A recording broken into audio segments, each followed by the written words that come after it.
All right, guys, welcome back to our quarterly prediction video, World Cup 2026 roster prediction. We do this every 3 months. We've been doing it since March of 2021. That was the first video we ever did. And then, that was predicting 2022, obviously. We are, at this point, pretty much exactly 2 years out from the World Cup. So it's getting closer, but it's still far enough away that I think predicting could be quite difficult, and there could be some surprises in store for us. So I do it with Tac. Obviously, you guys know Tac or Filippo from Tactical Manager TV. How you doing, man? I'm doing good. I'm looking forward to this one. It's actually interesting because you talked about how the first episode was back in 2021. Yeah. And 2021, when we started that, we were roughly a year and a half away from the World Cup. Yeah. But that roster was far more difficult to predict than this one. Yes. I think this one, it's probably going to be a 23-man roster. And I think up to player 17 or 18, it's pretty much a lock almost. Most players are locks. There's a lot of locks, as long as they're healthy, obviously. Like, for example, Tyler Adams, that's a tricky one with his injury situation. But if healthy, he's a lock. Yeah. While when we started doing that in 2021, it was very confusing. It was very hard. Yeah, Gregg was also still playing a lot of guys that had no business being on the roster.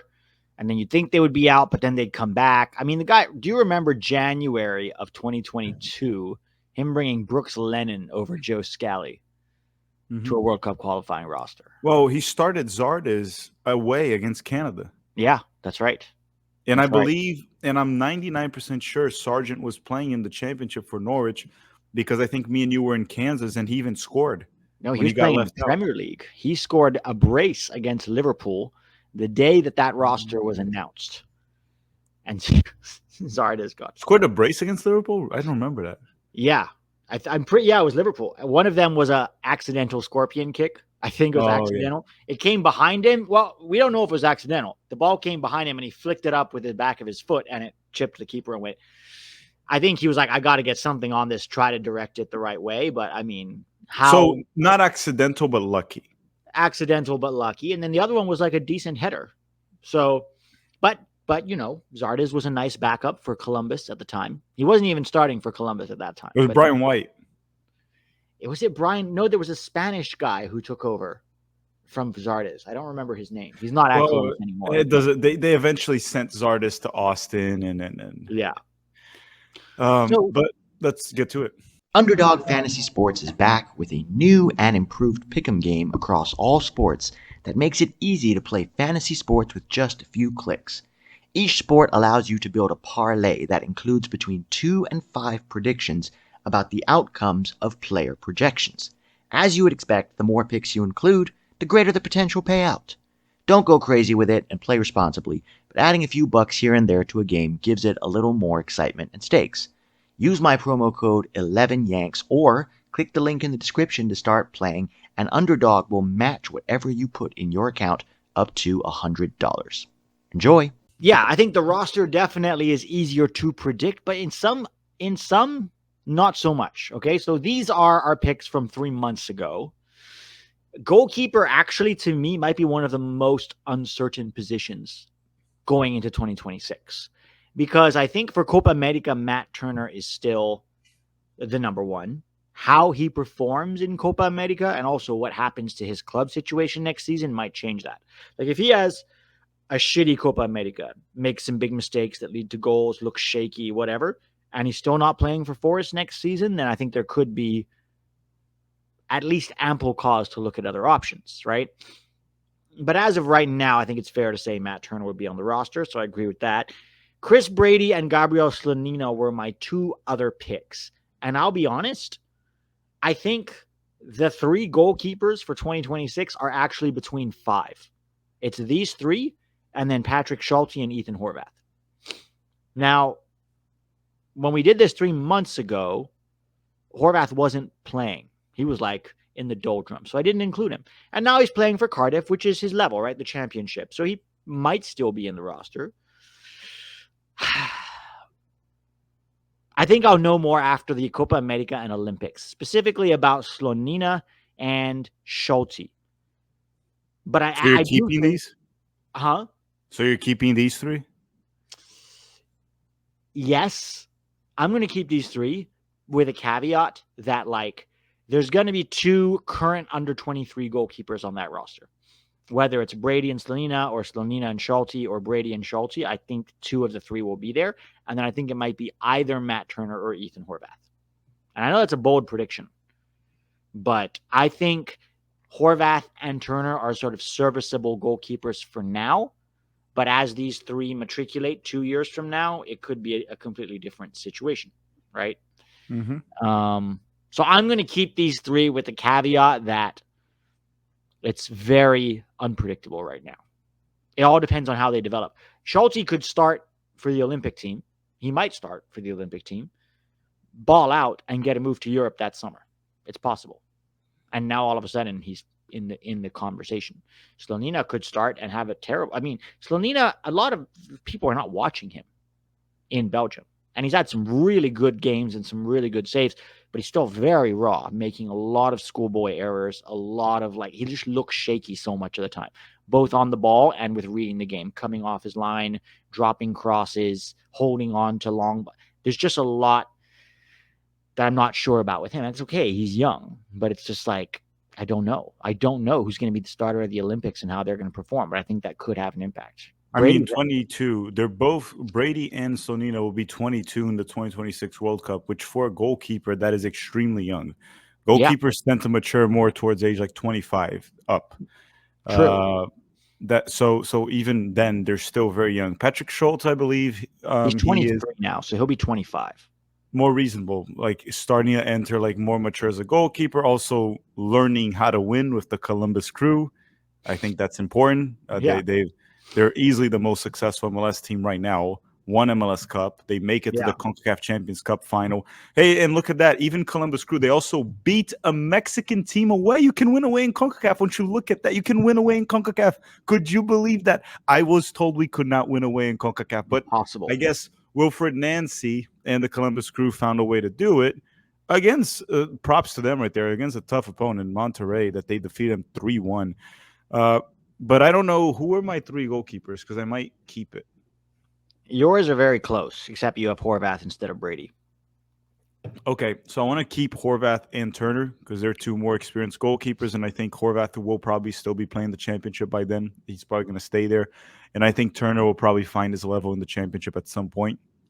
I don't think he'll stay in the Premier League. They're both championship level keepers, probably. But I want to replace Slonina with Patrick Schulte. That could be a little bit of the hype of the moment.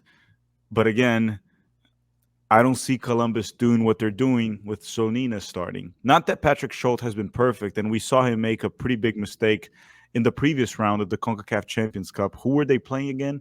It was when they knocked Monterrey. out. Wasn't it Monterrey? Oh, no, it wasn't.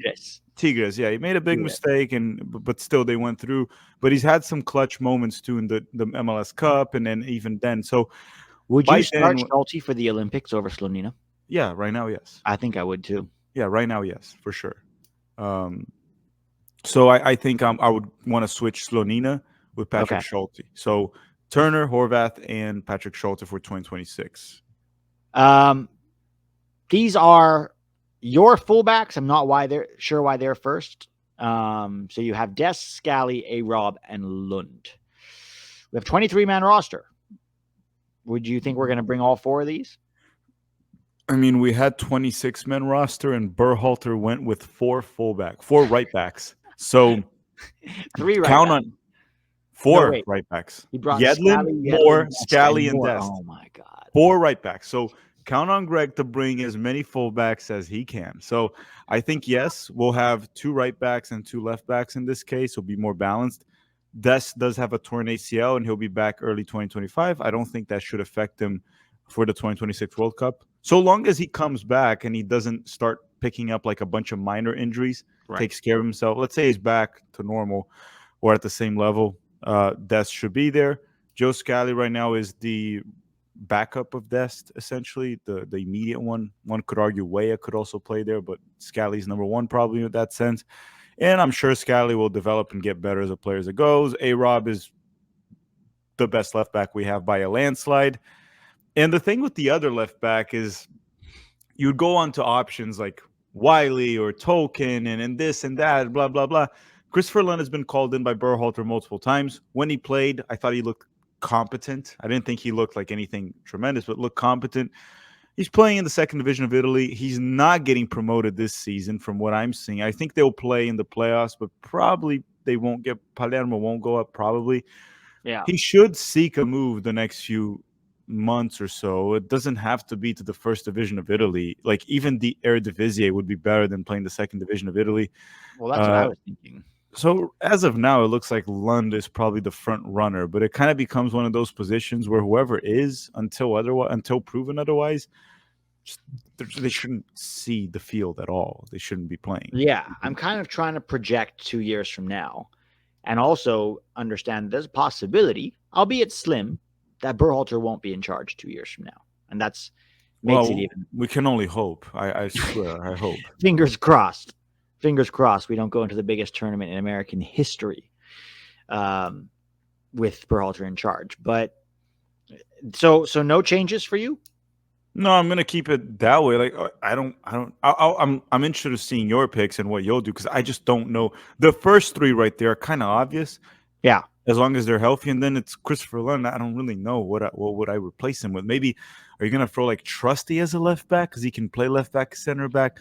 I'm going to keep it that way because I'm trying to predict what Berhalter will do. And Christopher Lund has been in every single roster. So as of now, if I'm going to play with the data that we have, it's Lund. Okay. So I had the exact same 4 last time around. I'm also not going to make any changes. Plagiarizing. Well, I actually think I was first last time. But either way, I don't think Berhalter, you're right. I think these are his guys. That could change. This could change after Copa America, right? What if he brings Scally to Copa America but never plays him once? Or plays him once and he plays awful and then never plays him again? Now you're going, is Scally necessarily a lock for the 2026 roster? I'm not saying I want that. I'm just saying, like, after Copa America and Olympics, we might learn a few things. There's a chance Paredes becomes a full-time left back by then, and becomes our backup left back. Maybe we do manage to get a hold of Christian McFarland, although it's quite soon for him. So yeah, we just don't know. Nathaniel Brown, potentially German-American dual net. Wiley, Tolkien, feels like both of them have stagnated a little bit. But let me ask you one thing. Those names you mentioned, like McFarland or Nathaniel Brown, if we pick them for this prediction, we're mainly just kind of like gambling, speculating, right? If we went based off the data, it's Lund right now, based off what we have. Yeah, I'm talking about contenders, guys who could enter the conversation in the next 2 years. But that as of right now, like you said, based on data we have, we're not changing this. No. Either of us. Let's get into center backs now. I have these 3: Chris Richards, Cameron Carter-Vickers, Jalen Neal, and Austin Trusty. And I may be foolish in this assertion because we both know that Gregg loves him some Miles Robinson. But I do think by the time we get to 2026, there's a good chance that the light will finally have been seen on Miles the same way that it was seen on Aaron Long and Walker Zimmerman eventually. It's just a matter of time. And maybe that's naive, but I'm actually going to keep this. I think Richards and Cameron Carter-Vickers, so long as they're healthy, are probably locks. I think Austin Trusty by then will have a lot more experience, will have cemented himself. I think he spends another year in the championship and then maybe ends up in the Bundesliga, which I think might be his level as a center back, which would be great for us. Jalen Neal I had there. The only thing that makes me a little worried about Jalen Neal is that he has been injured to start most of the season and also was injured for like the last 3 months of last season, which has kind of hampered his development. But he did come back. But it was the same injury, right? But it was the same injury. I don't actually know. It was sports hernia. Yeah, those take a while. Had surgery on his groin. Right. It was the same injury, yeah. So if it was the same injury, okay. But my point is he lost about 7-8. Because remember, he started for us in the Gold Cup alongside Miles Robinson. And there were many games where he actually looked, he consistently looked better on the ball than Miles Robinson, right?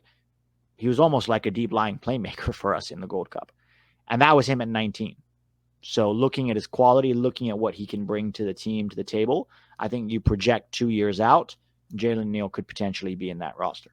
So the only doubt here would be Miles Robinson or maybe Mark McKenzie. Those are really the two. Center backs is an issue. under 20 center backs, Justin Shea, the less said, the better. Josh Winder we don't know what's Injured. happened. He's also injured. He's injured, and we don't, 2 years is very soon unless he breaks through with Benfica.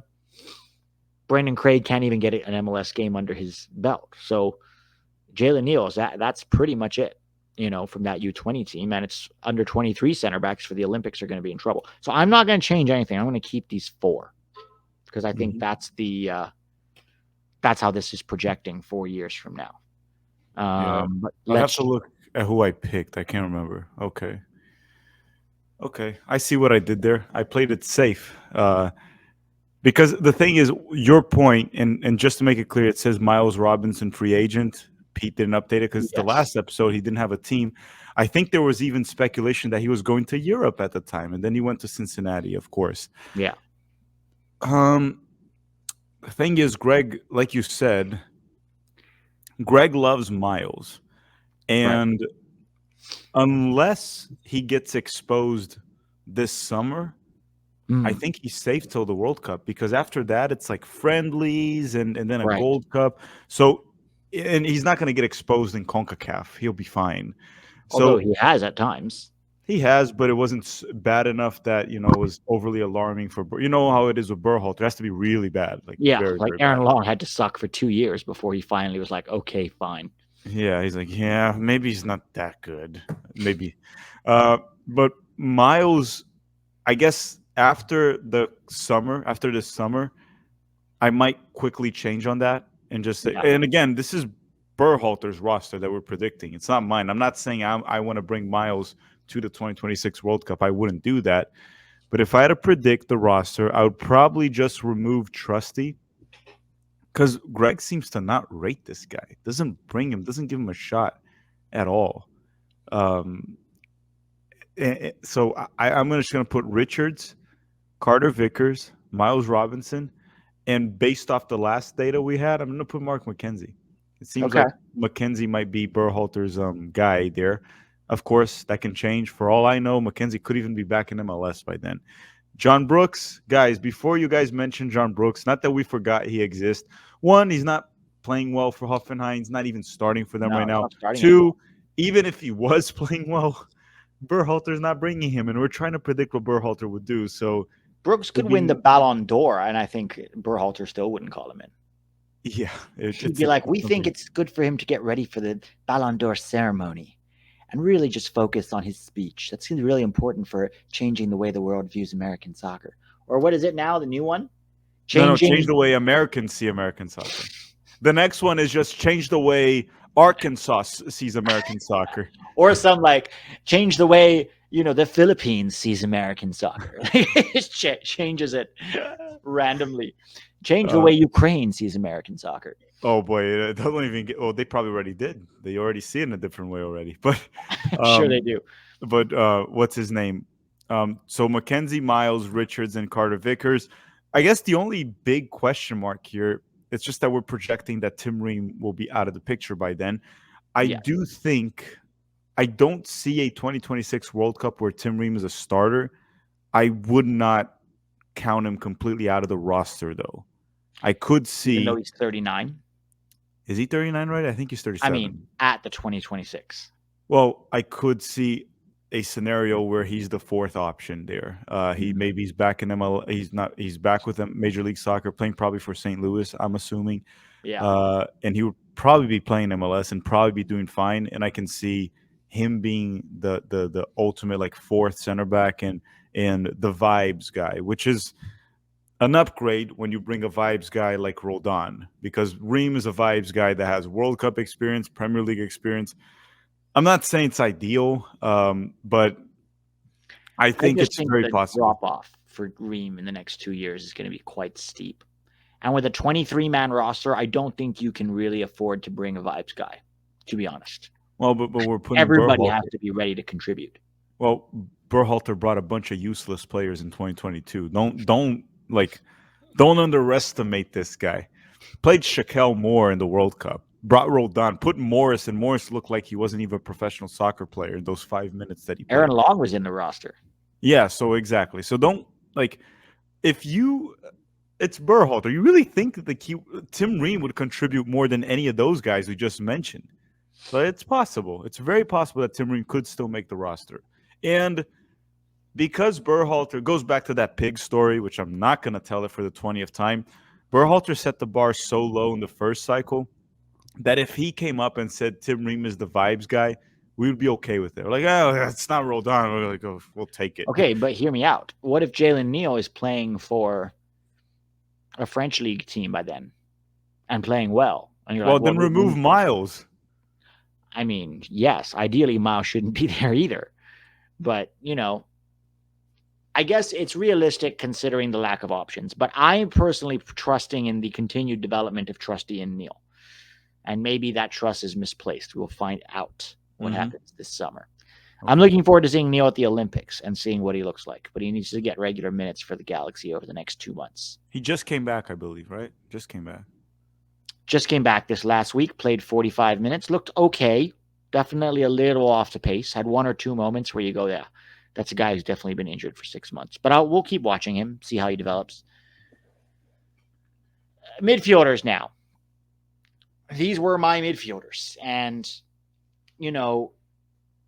I think these are their best 6 right now. And I can't see this changing that much in 2 years. Just looking at the prospects coming through, there are some interesting prospects. I think the only question 2 years from now is Tyler Adams, because we don't know what his injury trajectory is going to look like. It's been more than a year that he's been out injured, and this is the 3rd time he seems to either have having the same injury issues or something related. We don't know what his injury is, supposedly back spasms.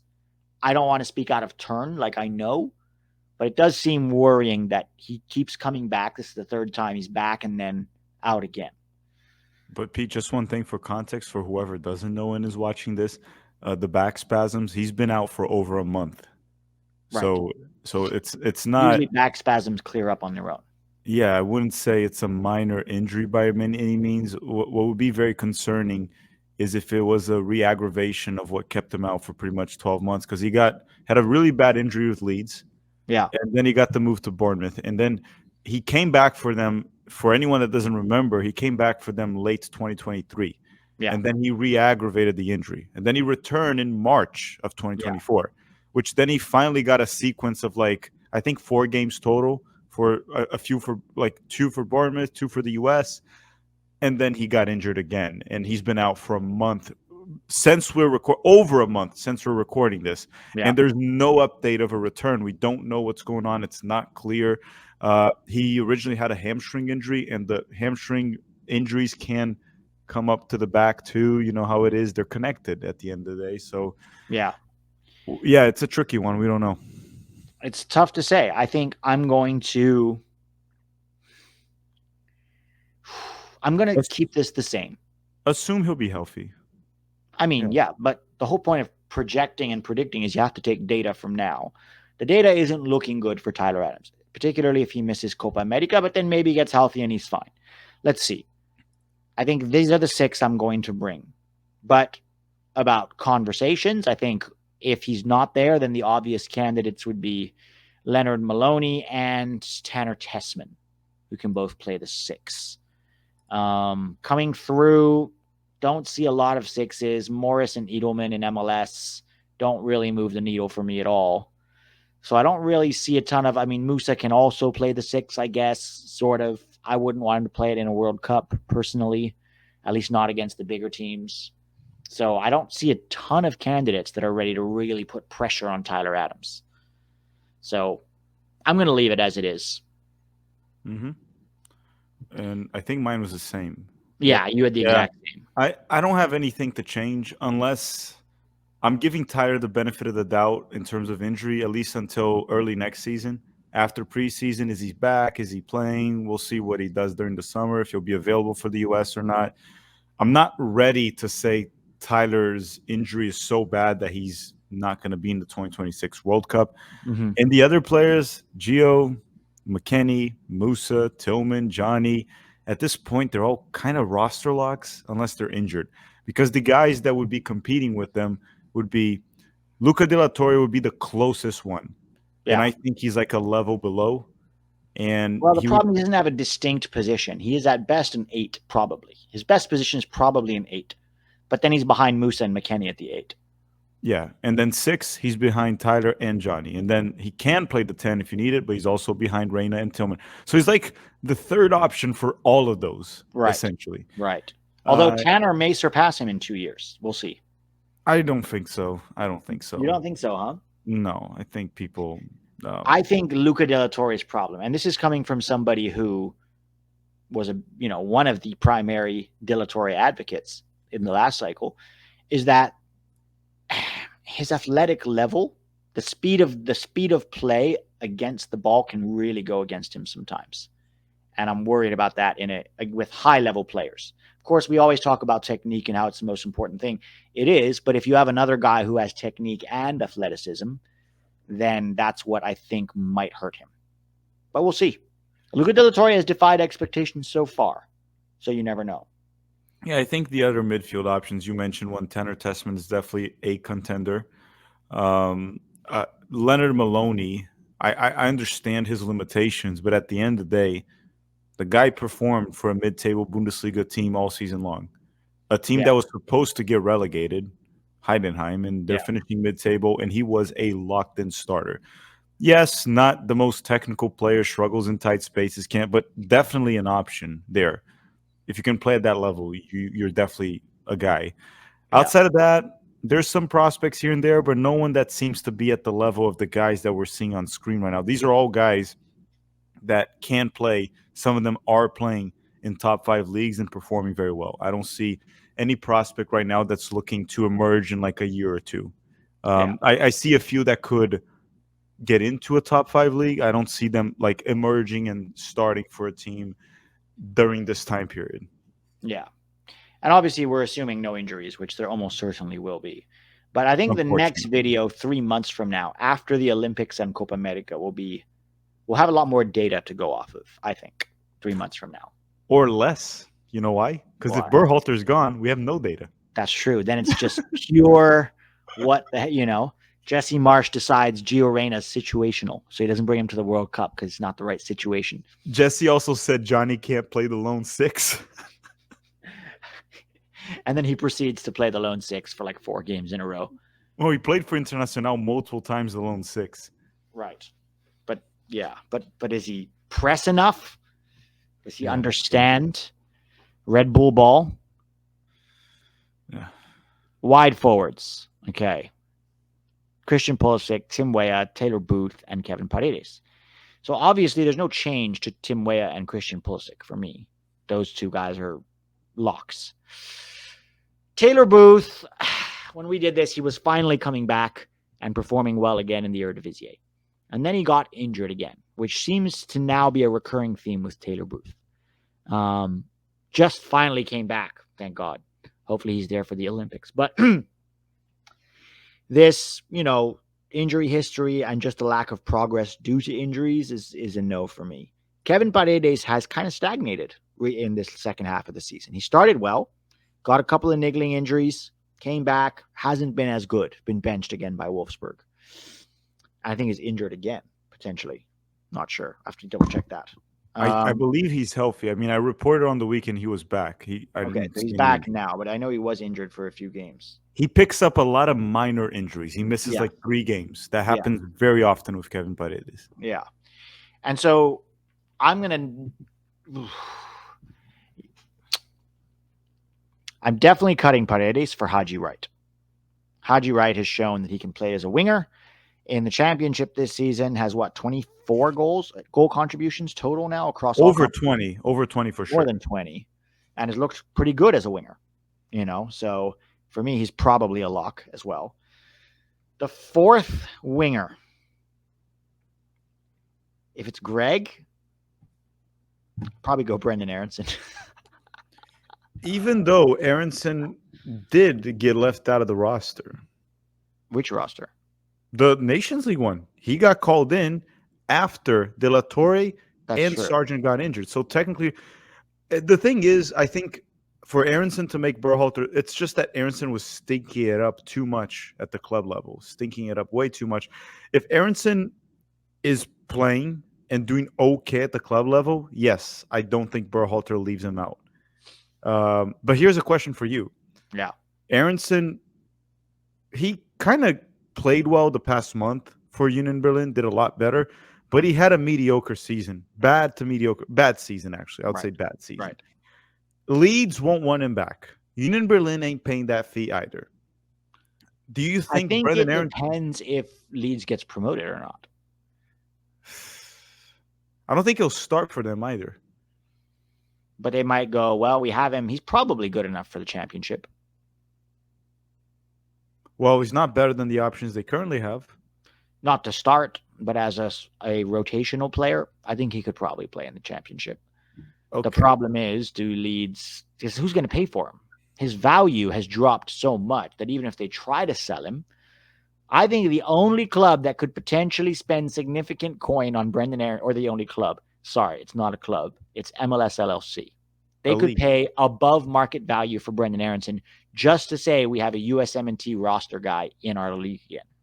Yeah, and I was going to bring this up because this makes more sense for your video than mine because we're projecting to the future. I do think 2025 beyond, because they're pushing MLS owners to invest more, and they don't really seem to think with the most rational logic, and they just think like, okay, how can we market this? That's how they normally think. I could see MLS spending big bucks on bringing some of the troops back home, bringing some Americans back. And by that, I mean overpaying for certain players. That includes even a player that's on screen there. I'm sure they'll try Pulisic at some point. Not that soon, though. Not that soon, but they'll try Pulisic. But I could see Brendan Aronson being one of those where they could try to bring him. It would make noise for the league. And honestly, he'll probably be very good in MLS, Brendan Aronson. I wouldn't be surprised if he's back in MLS by 2025. Because think about it for a second. Let's say he goes back to Leeds and they're still in the championship. Because if they go to Premier League, they're not bringing Brendan Aronson. They're probably getting rid of him. Let's say they stay in the championship and he goes there and he's like struggling he's a backup. He's just a backup. Where is he going to go in the summer of 2025? No team in Europe is going to want him. No. Where does he go from there? MLS. You know where it could be an interesting move for him? If Malik Tillman doesn't sign permanently with PSV, maybe Ernie Stewart goes. Brendan Aronson had experience doing well in a top team in a very poor league. Not that the Eredivisie is as bad as the Austrian league. It's not. And while he might struggle in the Champions League, I think he could beat up on Pek Zwolle. He's not Malik Tillman. But I mean, Paxton is doing great there with a crap team. Right. So it's like, well, could maybe Brendan Aronson go to the Eredivisie? But then someone would have to pay money for that.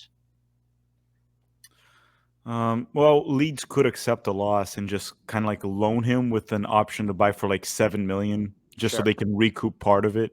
Sure, I can see that. Because I mean, look, Leeds paid $30 million for him. At this point, if they have half a brain, they just accept the fact they ain't getting that back, man. No.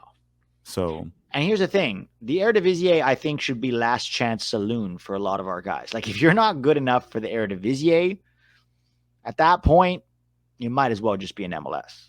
Mm-hmm. And I'm saying if you've really tried. I'm not saying your first year in the Eredivisie, right? Mihailovic. Like Mihailovic. I'm talking about, like, let's say you tried bigger leagues. You didn't do well. Okay, and then you tried to go to the Eredivisie. You still can't do well in the Eredivisie. Sure, you could go to the Belgian league maybe, or the Austrian league. Are those better than MLS? I mean, the top 5 teams in Belgium definitely are. And there's real pressure. But at that point, I think you've exposed yourself. I'm not advocating for anybody to come home to MLS. But my point is, if you're not even good enough for the Eredivisie, and I'm not saying Brendan Aronson is not, he may be. But at that point, you may as well be in MLS, is my point. So we'll see. Who did I pick? I don't remember. Yeah. Let's see. Very similar. Okay. I think I'm just going to switch Kevin Paredes for now. And Kevin Paredes fan on X is going to hate us, man. We both cut him. I know. We both cut his boy. That guy's going to be pissed. But I am probably just going to put Haji right now. Again, we're going based off the current data. This can very well change over the summer. And then Haji for what he's done for Coventry, how he's developed, and how he came in clutch for the US and clutch for Coventry in the FA Cup too, twice against twice. Wolves, against Manchester United. Yeah. I'm putting Haji for Kevin Paredes. Pulisic and Weah are locks. And then it just kind of becomes one of those where, yes, there's some prospects coming up that we could talk about. Like, I mean, I guess Paredes is a prospect still. Yeah. Still proven otherwise. But if we're going to project into the future with that, going to be 23, could be Paredes over Aronson. It's hard to predict that, but Berhalter, if Aronson is doing okay, honestly, if Aronson is in MLS, but he's like playing very well, which I think if Aronson came to MLS, I think he would do super well. I think Berhalter keeps him. Yeah. So it would be Aronson, Haji, Weah, and Pulisic, assuming they are all healthy. Yeah. I think that's a fair. Now, forwards for me is actually the toughest one because it's probably between Pepe, Balogun, and Sargent. Who do you do? Do you cut anyone? Oh, this one is interesting. Yeah, this is a tough one. Yeah, because if you, again, current data, it would be Balogun and Sargent. Sargent's probably in better form, playing for his club.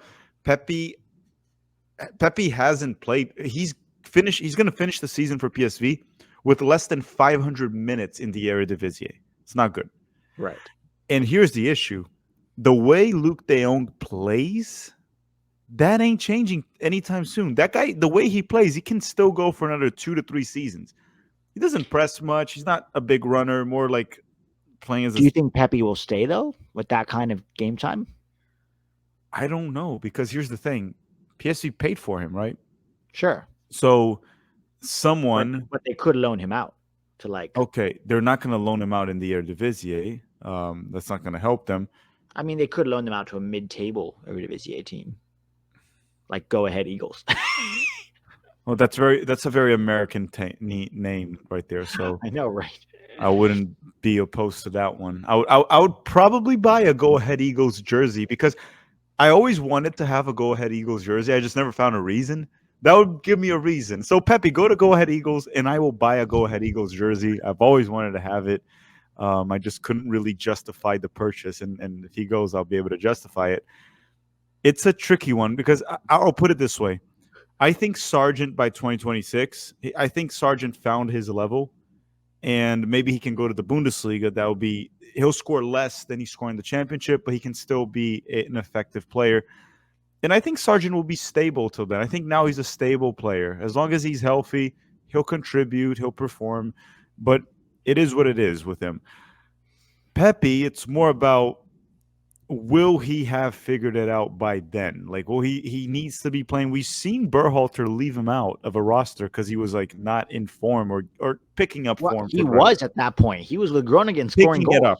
Picking up form. But he was getting and some people listening to this are probably like, why are you guys not even talking about Balogun being cut? It's because, guys, I think Balogun will figure it out by then. He'll be fine. He'll be with Monaco, and he'll be getting double-digit goals in Liga soon. It was just a stinky season. He'll be fine. Is he going to go get 20-plus goals again like he did over Rons? I don't know. But he'll probably be getting over 10 goals to 15 goals. He'll be fine with Monaco. I'm not very concerned about Balogun. I still believe he's quite a bit the most talented one that we have in terms of center forward. Needs to get that finishing right and a few things, but I don't see a world where Balogun doesn't make our 2026 roster unless he's unhealthy, unless he's injured. Yeah. Sorry. Yeah. I'm gonna keep Pepe. But and I even said I think Pepe might not make the Copa America roster, by the way. I don't think he'll be there. I think he's going to go to the Olympics only. But I think Pepe will be in the 2026 World Cup with Balogun. Unfortunately, Sargent will be the one cut. I think it'll be Pepe and Balo. Ooh, poor Sarge. You know, I'm going to go Sargent. Just really to be different, because the truth is we have no idea how this is going to go 2 years from now. No. I think the only real argument against Sargent is the frequency of his ankle injuries. Remember the World Cup ankle? It's a lot of ankle injuries with Sargent, so he does seem to have weak ankles. The other issue is that he hasn't proven yet to be prolific for the national team. To be fair, it's been a while since he's got called in or had a good run of games. Last one was the World Cup, and then before that, he wasn't called in for a lot of World Cup qualifying because he had injuries as well and wasn't really. He was playing on the wing for Norwich, and Gregg was in love with Paul Arriola. There are lots of reasons. So again, 3 months from now, we'll probably know more. Because if Sargent goes to Copa America and stinks up the joint, it might be like, well, then how can we trust his Norwich form? You know what I mean? Well, not just that too. Sargent could stink it up in the Copa America, or not even play much because Balogun could be the starter. And if Balogun's performing, Sargent wouldn't get many minutes. And let's say Balogun stinks up the joint in the Copa America, and Pepe plays very well in the Olympics. And who knows, Pepe finds a loan, like you said. Yeah. And then he'll be playing. It can change very easily. Obviously, if the World Cup was this summer, I would probably say that, unfortunately, I think Ricardo Pepi wouldn't make the roster again. Yeah. But it's 2 years from now. And it's crazy because we don't have to wait 2 years. It can literally change in 3 months. You just said, like, by September, when we redo this video in August or September, whenever we redo it, this can quickly change. I don't think it'll change for Balogun, but Pepe and Sargent, we can quickly flip on it. Yeah. No, I agree. So those are our rosters, guys. Let us know. Yeah, I had the same, by the way. Sorry, I forgot to move the slide.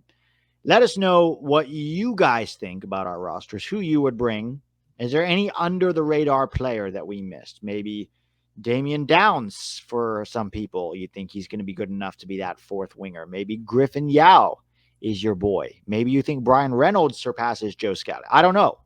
I'm not saying I agree with you. I'm just curious what your guys' thoughts are. I definitely disagree with anyone that mentions those names. I want to make that clear. You disagree with anyone who mentions those? Yes, names. I want to make that clear right away. I heard PSG is buying Griffin Yao for 85 mil. Okay. Yeah. So are we talking about the PSG from Paris, or is it from somewhere else? It's Go Ahead Eagles reserve team. No, I'm kidding. Called PSG. Called PSG. Okay. Something super geese. The pyrotechnic super geese. Or the Portsmouth Super Seagulls. That's PSS. You're right. Never mind. Seagulls. Forget that. Cut that. Seagulls. Cut that. We should do an episode with the weirdest. You did one, didn't you? The weirdest club. I did a tweet. There's like always ready, the strongest. There's an African team. What's it called? Like the something. Was it the strongest? No, the strongest is Bolivian. There's always ready from Bolivia. Always ready. That might be my favorite one. There's a team in Brazil called ABC. Okay. ABC, that's it. All right. Interesting. We should do an episode, or maybe a short. We should do something because there's a good 20 names that are bizarre that make Go Ahead Eagles look wonderful. Yeah, for sure. All right, guys. So let us know your thoughts in the comments. Don't forget to subscribe to Tactical Manager TV. That's Filippo's channel. And we'll talk to you guys soon.